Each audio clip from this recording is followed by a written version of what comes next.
est très très heureux de recevoir cette légende du sport africain qui vit donc pour l'instant à Doha, mais bien sûr qui est algérien. Et tout d'abord, j'ai envie de prendre de vos nouvelles. Rabat, que faites-vous maintenant? Que devenez-vous? Bonsoir, là je suis actuellement au Qatar, à Doha, je suis consultant à Al Jazeera Sport. Et voilà, je fais des matchs internationaux, européens, et même de l'Amérique du Sud, tout ce qui est international.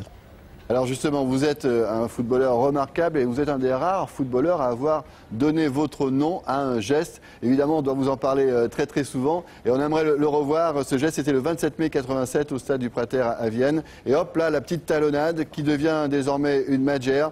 C'était face au Bayern de Munich qui menait 1-0. Pourtant, le FC Porto s'impose 2-1 grâce à votre coup de génie. Et j'imagine que c'est quelque chose qui colle à votre peau maintenant, on vous en parle tout le temps. Tout à fait, ça me fait toujours plaisir d'entendre à chaque fois qu'il y a un but qui se marque de la talonnade, on dit à la Magère, je suis fier et c'est un plaisir. Et là, croyez-moi, quand je vois tout ça, ça me fait que rougir. Et oui, avec Panenka, vous êtes un des rares donc non propre à être devenu non commun, si l'on peut dire, dans le football. On va parler maintenant de l'équipe d'Algérie qui, comme l'équipe de France, doit attendre pour savoir si elle va aller ou non en Coupe du Monde. Rodolphe, ça va être assez tendu. Rabat Madjer, comme tous les Algériens, ont coché cette petite date du 14 novembre, où peut-être 24 ans après, l'Algérie va retrouver la Coupe du Monde. Alors pour ça, il faudra faire un score en Égypte, ne pas perdre, faire match nul, mais maximum 1-0. Une défaite 1-0 en Égypte les qualifie. Alors on était en Algérie, à Alger, pour leur dernier match de qualification face au Rwanda, et on a vu que vraiment ils attendent ça, avec des joueurs à l'intérieur de l'Algérie qu'on a connus comme Français. C'est tout le paradoxe. C'est un peu une partie de nous-mêmes qui va là-bas, peut-être s'ils y vont. On sera doublement supporters alors, on vous suit. 24 ans que l'Algérie attend ça. Rejouer en Coupe du Monde.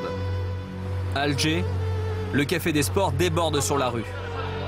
À la télévision, Zambie-Égypte.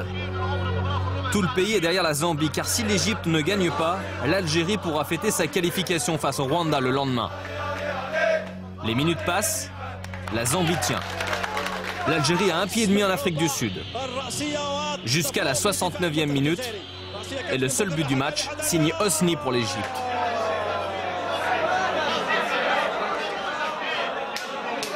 Une catastrophe l'Algérie. Pour l'Algérie, c'est un dégoûtage. C'est ici, au Clairefontaine algérien, au Centre national des armées, que les Fennecs nous ont reçus.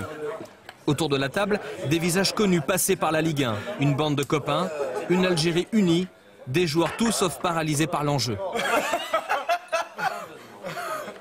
Toujours gérer comme ça les rencontres et ça se passe plutôt bien pour l'instant. Donc tant mieux, il y a une bonne ambiance, on rigole tous ensemble. C'est parce qu'il y a aussi vraiment des têtes bizarres ici. L'Algérie renaît de ses cendres et l'engouement médiatique n'a jamais été aussi fort. Il y a aussi cette curiosité, ces Français d'Algérie formés en France qui ont rejoint la sélection algérienne. Non, quand j'ai dit il n'y a pas eu d'intégration, les joueurs je les connais tous déjà avant. Hassan Yebda comme Mourad Megni ont été champions du monde français des moins de 18 ans en 2001. Ensuite, ils n'ont jamais été appelés chez les A. En juin dernier, une réforme de la FIFA a changé leur vie. Ils ont pu choisir les couleurs de l'Algérie. Beaucoup ont dit que c'était un choix par défaut. C'est en Italie, dans son club de la Lazio de Rome, que nous sommes allés lui poser cette question. Mourad Megni était chez les Espoirs un des chouchous de Raymond Domenech qui disait en 2004 ceci: c'est un talent exceptionnel et techniquement, il est du niveau de Zidane. Qu'est-ce que tu peux répondre aux gens qui vont dire c'est un choix par défaut? Qui pensent ce qu'ils veulent, hein. Moi je m'en fous. Ce que je sais, c'est que je suis bien maintenant dans ma peau, je me sens mieux et puis voilà. L'important c'est qu'au fond de moi, je sache que j'ai fait ce choix par le cœur et pas tout simplement parce que je le ressentais et puis c'est tout, quoi. Et Raymond Domenech, des nouvelles?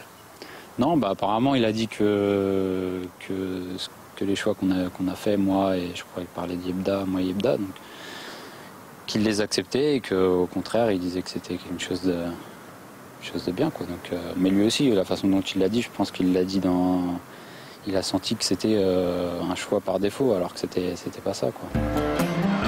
Pour des raisons de sécurité, c'est à Blida, 50 km d'Alger, que l'Algérie reçoit le Rwanda. Le stade est bien trop petit pour une foule prête à tout pour rentrer. L'armée joue du bâton pour repousser ceux qui n'ont pas de ticket et c'est dans la bousculade que les policiers nous font rentrer. À l'intérieur, c'est aussi chaud bouillant. Une arène de gladiateurs où le peuple algérien est vraiment un 12e homme. Dans les tribunes, les premiers supporters sont des anciennes gloires. Ali Fergani, capitaine historique des épopées 82 et 86 en Coupe du Monde, croit en ses successeurs. Nous, en ce qui nous concerne, ce que notre souhait le plus cher, c'est qu'ils nous fassent oublier dans les cœurs des Algériens. Donc pour nous faire oublier, il faut qu'ils participent à une Coupe du Monde et qu'ils le fassent aussi bien. Je pense qu'ils sont capables de faire aussi bien, sinon mieux que nous. Il faut marquer et le plus de buts possible. Le match est accroché au propre comme au figuré. Un partout à quelques secondes de la mi-temps. L'Algérie fait un mauvais rêve jusqu'à cette inspiration magique. Saïfi laisse le ballon derrière lui pour l'ex-Lyonnais Nadir Belhadj. Un stade explose. L'Algérie reprend son destin en main.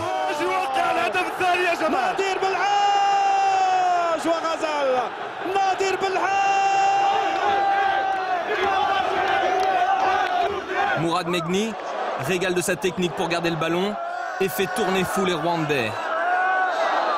En fin de match, Karim Ziani sur penalty améliore le goal average. L'Algérie est à 90 minutes de la Coupe du Monde.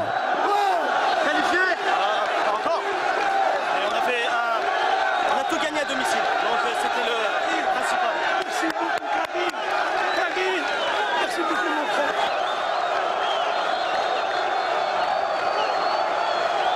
Inch'Allah, on n'est pas encore qualifié. C'est bien parti. Mais c'est pas fou.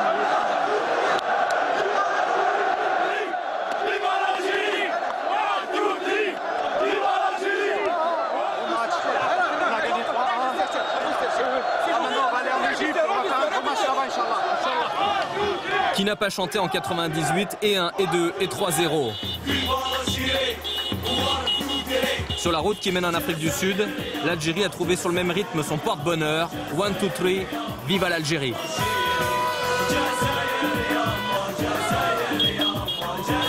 Voilà, mais ils ne sont pas encore qualifiés. Alors Rabat, vous qui avez disputé 2 Coupes du Monde, est-ce que vous pensez que les Algériens vont aller en Afrique du Sud ? Je le souhaite parce que quand même l'Algérie a besoin de victoires. Le peuple algérien a besoin de cette qualification. Je pense que l'équipe actuelle a les moyens d'aller en Égypte et se qualifier parce que quand même ils ont fait un parcours sans faute. Nous avons des bons joueurs, nous avons un bon staff technique, nous avons la stabilité. Je pense qu'il reste aussi, c'est la qualification de cette équipe nationale qui nous donne cette joie. On attend avec impatience cette qualification parce qu'on a besoin de cette équipe nationale en Coupe du Monde en Afrique du Sud. Rabat, est-ce que vous vous reconnaissez dans cette équipe d'Algérie avec des joueurs qui ont été formés en France et qui ne sont pas revenus depuis des années en Algérie et qui du jour au lendemain portent ce maillot, ont écouté l'hymne français, puis du jour au lendemain maintenant écoutent l'hymne algérien? Après tout, c'est tous des Algériens qui jouent en Europe ou ils jouent en Algérie et défendent la même couleur, le drapeau de l'Algérie. Je pense qu'ils se sont adaptés très très vite à cette équipe nationale. Il ne faut pas oublier aussi que cette équipe nationale, il y a des joueurs qui ont fait partie de cette équipe nationale depuis des années. Et je pense que la réussite de cette équipe nationale, c'est surtout la stabilité et la continuité qui a fait un peu le point fort de cette équipe nationale et le parcours intouchable parfait de cette équipe nationale. Je pense qu'il y a eu un travail époustouflant qui a été fait par l'entraîneur Saaden et là l'Algérie, je pense que mérite bien sa qualification et on attend avec impatience le 4 novembre. Pardon. Le 14 novembre. Comment vous voyez ce voyage au Caire où ça va être le 14 très chaud novembre, pardon. Comment vous voyez ce voyage au Caire avec la réception de l'Égypte? Oui, c'est vrai que c'est très difficile parce que j'ai joué plusieurs matchs en Égypte, parce que notre équipe nationale va jouer contre l'équipe d'Égypte, elle va jouer aussi contre 100 000 spectateurs qui sont dans les gradins, sans parler des Égyptiens qui sont en dehors. C'est tout à fait normal parce qu'eux aussi, ils souhaitent voir leur équipe nationale se qualifier pour le prochain mondial. C'est tout à fait normal, mais nous aussi, nous avons une mission à accomplir qui est de se qualifier. C'est vrai que la mission n'est pas impossible, elle est difficile, mais rien n'est pas impossible. Nous avons la qualification en main. L'équipe d'Égypte doit gagner pour se qualifier, même si on perd par 1-0. Moi, j'ai confiance en cette équipe nationale. J'ai confiance en ces joueurs parce qu'ils y croient à cette qualification. Bon. Inch'Allah, Inch'Allah, ils nous donneront ce bonheur. J'allais le dire, Inch'Allah. Merci en tout cas d'avoir été avec nous. Rabat Madjer, merci. Et on vous retrouvera avec plaisir. On va suivre bien sûr ce match avec beaucoup d'intérêt. Alors une petite chanson qui va nous mettre dans l'ambiance avant France Air ou Air France pour le premier match. Ces matchs tellement déterminants pour la qualification des Bleus cette fois-ci, c'est vu sur le net par Marie Mamère.